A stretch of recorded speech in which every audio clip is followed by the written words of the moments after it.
Sébastien Nadel, je m'occupe de la gestion, de l'organisation, du travail au quotidien, du développement de l'hôtel de Pavie avec la table.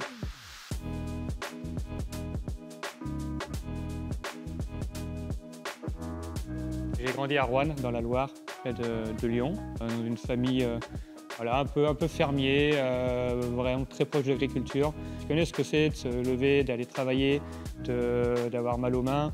Et du coup, c'est à partir de là que tu sais qu'il faut respecter le produit. En fait, j'ai jamais trop trouvé de frontière entre la cuisine et la pâtisserie. Déjà, moi, j'ai appris dans une petite structure. Donc, on n'a pas une brigade de 10 personnes. Le cuisinier il doit aussi faire les desserts. Le pâtissier doit aussi aider souvent au garde-manger.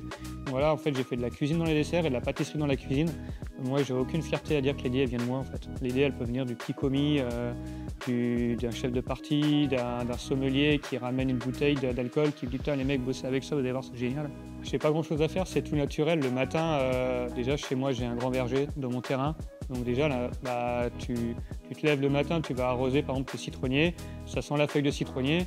Là tu dis ah ouais putain en ce moment il y a un truc qui fait que les feuilles elles sont très odorantes, tu les coupes, tu arrives au boulot, tu fais une extraction et là tu as créé le début de ton dessert. Et c'est la chance qu'on a par rapport à quelqu'un qui vit dans la ville.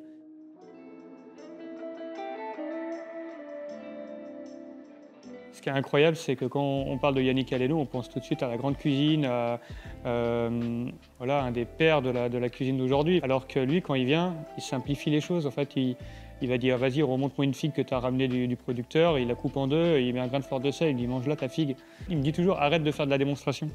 Pense au goût, à la simplicité, avoir des équilibres, voilà, un peu plus de ça, un peu plus de ça. Et ça, ce raisonnement, nous, on essaye de l'avoir pour apporter des équilibres sur les amers, sur les acidités, sur la rondeur, sur la sucrosité.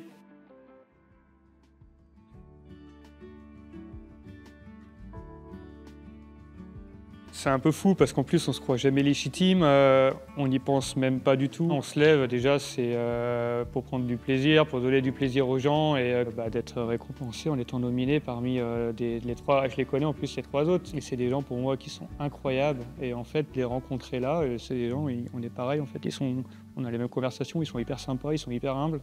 Donc bravo pour le Godemillo de faire ça parce que des belles rencontres quoi.